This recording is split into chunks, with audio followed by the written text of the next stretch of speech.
Unti-unti ang pagkawasak ng imperyo at takot na takot ang mga tao. Nakiusap na si Hermes kay Misha upang aksyonan si Raphael ngunit tumawa lang ito at sinabing kayamanan iyon ng imperyo dahil ang ultimate beat na iyon umano ang magiging pinuno ng kalawakan, at ang nais ng emperor ay bantayan lang ang paglaki niyon. Dagdag pa ni Misha na mas kailangan nilang tutukan si Tepe at ang apat na kabalyero na nagtaksil sa kanila.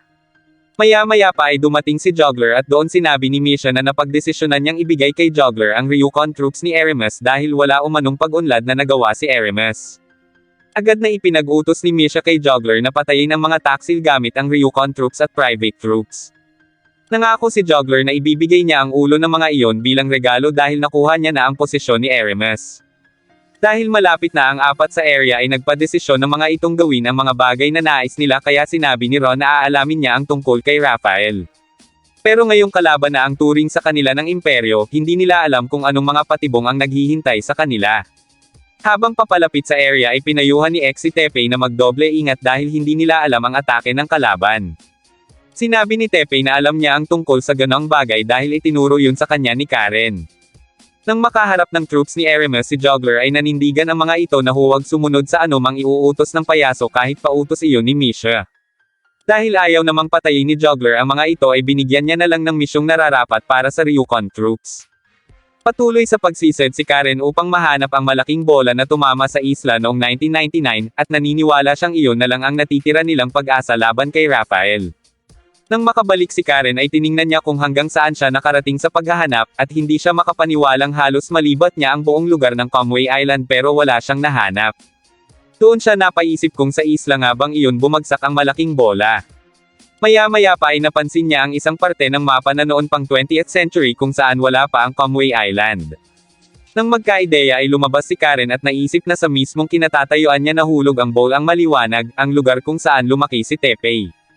Nagulat siya sa ingay ni Shadow na nagmula sa ilalim ng lupa at doon nagtahulan ang mga aso. Lumabas ito at lumipad ng malayo. Samantala, biglang naramdaman ni X ang dugo ni Karen, bagay na ipinagtaka ni Tepe, kaya para kay X ay dapat magtiwala lang sila kay Karen. Nakarating na sila sa Sodom kung saan lumaki si Fo, nang biglang makaramdam si X ng kalaban, si Quattro. Sa ilalim ng lupa, inisip ni Marcelo na namatay na pareho sina Takamiya at Amigo kaya umalis na ito. Tingid sa kaalaman niya na nagtatago lang ang dalawa. Nagpasalamat si Takamiya kay Amigo at sinabing huwag itong mag-alala dahil lahat ng equation na iniukit niya ay natatandaan niya. Samantala, sinabi ni Fo kina Hokuto at Tepe na mauna na at siya na ang bahala kay Quattro. Ipinaubaya na nga iyon ni Hokuto kay Fo dahil laki naman si Fo sa lugar na iyon kaya naman sumama na nga si Tepe. Habang nagpapatuloy ay nagtanong si Tepe ng tungkol kay Quattro. Doon ikinwento ni Hokuto na magkababata ang dalawa ni Fu ngunit napatay ni Fo ang nakababatang kapatid ni Quattro kaya ganon na lang ang galit nito. Habang nakikimarites si Tepe sa nakaraan ng dalawa ay nakita ni X ang mga paparating na kalaban. Sinabi ni Tepe na ipaubaya na iyon ni Hokuto sa kanya. Ngunit nagiging invisible ang mga iyon kaya hindi nakikita ni X ang pag-atake ng mga ito. Ibang beat ang umaatake kina Tepe at hindi Ryukon ang mga iyon. Kontrolado ang mga beat at mistulang pinaglalaroan ang buhay ng mga iyon ng kanilang mga donor. Pansin ni Hokuto na kahit kalaban ay kinaaawaan pa rin ni Tepe.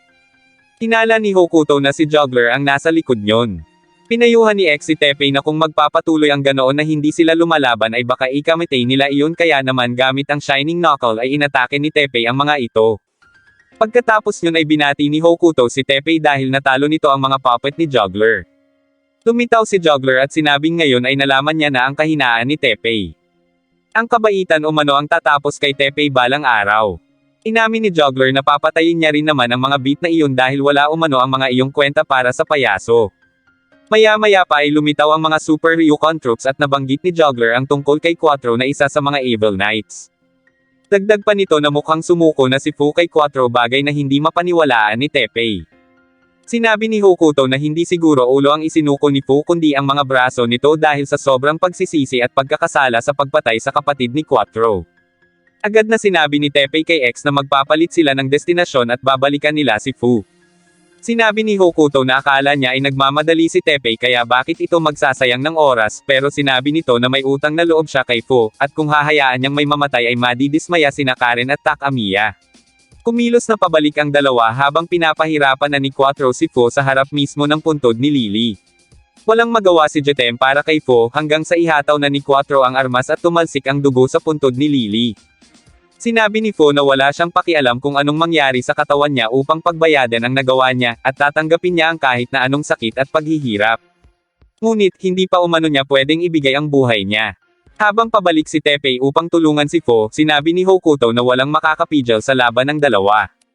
Naalala niya ang nangyari noong mga bata pa sila. Magkaibigan sina Fo at Quattro, at ng mga panahong iyon ay ulilang lubos na si Fo kaya sinusubukan nitong mamuhay mag-isa nang hindi umaasa sa iba. Noon pa man ay taong simbahan na si Fo at madalas mag-isa. Isang araw ay lumapit dito si Lily at binigyan ng biskwit na paborito ni Fo. Sa ilalim ng puno ay nagkwentuhan sila at doon ikinapit ni Lily sa noo ni Fo ang kulay pulang animoy bato na siya umanong maghahatid sa kanya sa kasiyahan. Nang matigil ang kaguluhan sa Sodom, masayang-masaya ang mga bata. Habang napansin naman ni Fo ang pagkatuyo ng lupa kaya hindi niya na iyon pwedeng pagtaniman. Lumapit sa kanya si Quattro at sinabing huwag mawalan ng pag-asa sapagkat may milagrong naghihintay na mangyari. Ipinaalala rin ni Quattro ang kanta ng mga anghel na naririnig nila sa kanilang pagsilang. Ang kantang puno ng pag-asa at kasiyahan, ngunit nagpatuloy na si Fo sa kanyang ginagawa at sinabi kay Quattro na may mga gagawin pa siya kaya umalis na ito. Sa patuloy na paghaharap ng dalawa, tinanong ni Quattro si Fo kung anong kaya nitong ibigay kung hindi pa nito kayang ibigay ang buhay sa ngayon.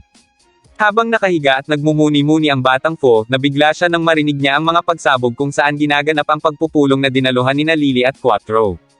Agad siyang tumakbo pababa para sa magkapatid, ngunit nilalamon na ng apoy ang bulwagan. Gayunpaman, lumapit pa rin siya nang biglang makita niya ang dalawa. Sugatan si Quattro habang mahina na si Lily. Kahit malala ang kalagayan ng kaliwang braso ni Quattro ay mas inuna pa rin nitong ipagamot ang kanyang kapatid. Pumunta si Quattro kay Fo at sinabing nag-aagaw buhay na si Lily at si Fo na lang ang nag-iisa na makapagliligtas dito. Nakiusap si Quattro kay Fo na kumbensihin ang kapatid niya na huwag mawala ng pag-asa dahil naniniwala ito na kay Fo lang iyon makikinig. Nangako at lumuhad pa si Quattro kay Fo, ngunit maya-maya pa ay tinawag si Quattro ng isang lalaki. Nadatnan nila ang nanghihinang si Lily at pinakiusapan ito ni Quattro na huwag mawala ng pag-asa, pero nalaman nito ang katotohanang nagsisinungaling lang sa kanya si Quattro tungkol sa mga anghel. Lumapit si Quattro kay Fo at nakiusap na sabihin kay Lily na sinasabi ng mga anghel na huwag mawala ng pag-asa. Ngunit sa paglapit ni Fo kay Lily, sinabi nito na wala pa siyang naririnig na kanta ng mga anghel tulad ng sinasabi ni Quattro. Doon binawian ng buhay si Lily, bagay na ikinagalit ng husto ni Quattro. Galit na galit si Quattro at sinabing para sa imperyo at kay Lily ay papatayin niya si Fo. Napigilan iyon ni Teppei at sinabing kung hindi lalaban si Fo ay siya ang lalaban para dito bilang pagtanaw niya ng utang na loob kay Fo. Pero dahil sa pakikialam ni Teppei, sinabi ni Quattro na papatayin niya rin ito. Sinubukang pigilan ni Fo si Teppei at sinabing wala itong laban kay Quattro pero huli na ang lahat. Gamit ang Spectrometal ay inatake ni Quattro si Teppei. Gulat na gulat si Teppei sa napakalakas na atake ni Quattro kaya sinabi ni Fo na kung ayaw pa niyang mamatay ay tumakbo na siya. Pero hindi natakot si Teppei at patuloy na nakipaglaban, ngunit walang sinabi ang Messiah Fist niya para kay Quattro. Hindi makapaniwala si Teppei lalo na nang makita nito ang Thunder Arm ni Quattro na ginawa ng Machine Empire. Tinawag na ni Quattro ang beat niyang si Rolso kaya naman humanda na rin sina Teppei. Inatake niya si Quattro gamit ang Shining Knuckle ngunit nagawa nitong makaiwas at hindi niya nakita ang pag-atake nito kaya tinamaan siya nito at nahulog mula kay X. Tinanong ni Quattro si Fo kung nais nitong makita kung paano niya talunin si Teppei. Pero sa halip na sumagot ay nakiusap ito na palampasin siya ni Quattro dahil nais niyang malaman ang totoo kung tagapagligtas nga ba nila ang Emperor o hindi, at pagkatapos yun ay babalik siya at sa kanya pagbabayaran ang kanyang nagawa. Mas lalo lang nagalit si Quattro kaya inatake siya nito. Sinabi ni Fo na wala nang makikialam. Pero dahil tatapusin na siya ni Quattro ay hinironggen ni Jetem ang sunod nitong pag-atake na siyang tumapos sa beat. Gamit ang Spectrometal ay inatake muli ni Quattro si Fo, at kahit anong pilit ni Teppei na mailigtas si Fo ay wala na itong nagawa. Masayang masaya si Quattro dahil naipaghiganti niya na umano ang kanyang kapatid. Natigilan na lang si Teppei nang makita ang paglamon ng apoy kina Fo. Binuksan ni X ang kanyang scanner at nalaman nito na buhay pa si Fo na nagtatago sa lapida ni Lily. Sinabi ni Fo na iniligtas siya ni Jetem bago pa tumama doon ang Spectrometal. Para kay Teppei ay mas mahirap na mapanood ang pagkawala ng beat na nakasama sa hirap at ginhawa kesa ang mamatay ang sarili. Pero hindi pa rin tumitigil si Quattro at sinabing sa pagkakataong ito ay tatapusin niya na talaga si Fo. Mula nang mawala si Lily ay sinisi na ni Quattro si Fo dahil hindi nito sinabi ang tungkol sa kanta ng mga anghel. Pero para naman kay Fo, ayaw niyang magsinungaling sa taong malapit ng mamatay. Simula noon ay matindi na ang galit sa kanya ni Quattro at sinabing papatayin si Fu. Sinabi ni Fo na kung iyon ang makapagpapasaya kay Quattro ay pumapayag siya sa gusto nito. Muling inatake ni Quattro si Fo at sinabi ni Teppei na kung magpapatuloy iyon ay maaaring ikamete iyon ni Fu. Maya-maya pa ay nakita nila ni X ang Messiah Feast. Sa pagkawasak noon ng Sodom, napansin ng troops sina Fo at Quattro at hahayaan na sana nila ang mga iyon. Pero naisip ng lalaki na kung gagamutin nila ang mga iyon ay may pag-asa pang gumaling ang dalawa at maaari nila ang mga iyong gawing kawal. Dahil doon kaya nagkaharap ngayon sina Fo at Quattro at walang ibang nais si Quattro kundi ang mapatay si Fu, ngunit muli siyang pinigilan ni Teppei at sinuntok ito ng malakas. Sinabi ni Teppei na puro salita lang si Quattro dahil kung talaga umanong mahalaga dito ang kapatid ay pinrotektahan sana iyon ni Quattro gamit ang buhay. Sa ginagawa ni Quattro, humahanap lang ito ng pwedeng sisihin dahil hindi nito nagawang protektahan ang kapatid. Dahil doon ay mas nagalit si Quattro at inatake si Teppei gamit ang Spectre Metal.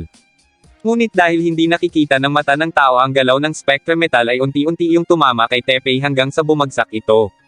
Tatapusin na sana ni Quattro si Teppei pero nagawa nitong salagin ang armas at sinabing hindi siya mapapabagsak ng kahit ano sa mundo. Nang magtatama na ang Messiah Fist at armas ni Quattro, pinigilan iyon ni Fo at sinabing wala ngang laban si Teppei kay Quattro, at isa pa ay kaibigan niya iyon noon kaya ayaw niyang may makialam pa. Dahil nais pa ni Fo na makaharap ang Emperor, hindi niya hahayaang may sino man ang pumihil sa kanya. Laking gulat ni Quattro nang malaman na planong pabagsakin ni Fo ang Emperor pero natawa na lang din ito at sinabi kay Rolso na kailangan na nilang patayin si Fu. Nang umatake si Quattro ay muli iyong hinarang ni Teppei gamit ang Messiah Fist dahil hindi umano niya kayang makita na mamatay si Fu. Dahil doon ay muli siyang binalikan ni Quattro at agad na isinunod si Fo kaya wala nang nagawa pa si Teppei. Laking gulat ni Quattro nang muling bumangon si Fo at tumugtog sa violin nito. Maya-maya pa ay pilit pinatitigil ni Quattro ang tinutugtog ni Fo nang biglang may magliwanag sa kalangitan at doon niya nakita ang mga anghel. Lumapit ang mga iyon kay Jetem at muli iyong binuhay. Muling hinamon ni Quattro si Fo at sa pagkakataong ito ay hindi na muling isasakripisyo ni Fo ang kanyang beat. Lumaban na si Jetem at Fo, at hindi makapaniwala sina Quattro at Rolso na gamit ang Deadly Carol at ang violin ay nakabuo ang mga ito ng Fortune Symphonic na siyang tumalo kina Quattro. Hindi rin maintindihan ni Fo kung paano niya natugtog ang kanta ng mga anghel na matagal na niyang nakalimutan pero nagpapasalamat siya na muling nabuhay si Jetem at nagamit nito ang totoong kapangyarihan. Dahil si Fo ang nanalo sa kanilang laban, sinabi ni Quattro na tapusin na siya ni Fo pero hindi iyon ginawa nito at sa halip ay sinabing magbabalik siya at pagbabayaran pa ang kanyang nagawa. Dagdag pa ni Fo na kung mapatunayang masama ang Emperor, kailangan niyang ipaglaban ang kanyang pinaniniwalaan upang maiwasan ang mga biktima tulad ni Lily. Sa huli, nagkaayos din ang dalawa bago tuluyang binawian ng buhay si Quattro. Muling nagpatuloy sina Teppei at X habang nagluluksa naman si Fo sa pagkamatay ng kaibigan. Sa imperyo, hindi pa rin makakuha ng datos kay Raphael kahit ginagamit na nila ang supercomputer na ipinagmamalaki ng Machine Empire. Kung magpapatuloy ang paglaki ni Raphael, hindi na nila maiiwasan ang pagkasira ng lahat ng tao, at wala nang ibang pag-asa si Hermes kundi si Takamiya. Samantala, sa pagkawasak ni Teppei noon sa cybernetic body ni Metal Face, muli itong nagbabalik ngayon at upgraded na ang katawan at ang Neo Cyber Lance nito. Habang nagpapatuloy ang dalawa, kinumusta ni Teppei si X dahil napapansin nitong iba ang kilos ng beat. Doon ipinaalala ni X ang sinabi niya noon na nararamdaman niya ang dugo ni Karen at pakiramdam niya ay palapit iyon ng palapit sa kanya. Sinabi ni Teppei na wala silang ibang magagawa kundi ang magtiwala kay Karen at ang magpatuloy. Maya-maya pa ay isang beat ang nascan ni X at iyon ay sina Metal Face at Madonna. Sinabi ni Metal Face na natutuwa siyang buhay pa si Teppei dahil siya umano ang tatalo dito. Agad na umatake si Metal Face at nahol ata ni Teppei na mas malakas ngayon ang Cyber Lance nito. Maging ang abilidad ni Madonna sa pakikipaglaban ay mas lumakas din kesa noon. Mas pinili na lang nina X at Teppei na magpatuloy at takasan ang mga iyon, ngunit pilit pa rin silang sinusundan nina Metal Face. Nang biglang may maganap na mga pagkidlat dahil napunta pala sila sa trap zone. Sinabi ni Madonna na kung magpapatuloy at mas lalakas ang antas ng pagkidlat, posibleng sumabog ang mismong trap zone kaya niyaya nito si Metal Face na lumabas na doon. Ngunit hindi pumayag si Metal Face at sinabing hindi niya hahayaang makatakas si Teppei. Hinanap nila ang lokasyon ni Teppei at inisip na hindi pa alam ng mga iyon na trap zone ang lugar na iyon. Agad na sinugod ni Metal Face si Teppei pero may hamarang sa pag-ataking iyon. Ayon kay Madonna ay isa iyong beat bagay na hindi mapaniwalaan ni Metal Face. Maging sina Teppei ay walang ideya kung sino ang mga ito pero sinabi ni X na nararamdaman niya ang dugo ni Karen sa beat na iyon. Ngunit napansin ni X na sira ang beat na iyon habang sinabi naman ni Madonna kay Metal Face na hindi na sila maaaring magtagal sa lugar na iyon dahil lubhang delikado. Muling lumitaw ang mga kidlat at sinubukang iligtas ni Teppei si Shadow X dahil nais niyang malaman ang koneksyon nito kay Karen. Pagkatapos ng mga kidlat ay muling ipinahanap ni Metal Face ang kinaroroonan ni Teppei. Nang makita ni Teppei si Hokuto ay sinabi nito na nararamdaman ni X ang dugo ni Karen kay Shadow X. Doon sinuri ni Hokuto ang beat at nalamang hindi iyon mula sa Machine Empire at hindi rin matatawag na beat dahil gawang kamay lang iyon tulad ng Messiah Fist ni Teppei. Napansin ni Teppei ang dahon sa bibig ni Shadow X at isang puno lang ang alam niyang may ganoong dahon, ang malaking puno sa Kamui Island kaya inisip ni Teppei na si Karen ang gumawa kay Shadow X. Napaisip si Teppei at hiniling na sana ay ayos lang si Karen. Humanga naman si Hokuto kay Karen dahil nagawa niyang makabuo ng kahit hindi perpektong beat sa kabila ng kakulangan sa materyales kaya naisip ni Hokuto na gawan iyon ng utak. Habang nagpapakain sa mga alagang hayop ay napatingin si Karen sa kulungan ni Shadow X dahil namimiss niya na iyon. Nang magawa ng utak si Shadow ay pinalabas na iyon ni Hokuto sa loob ni Max.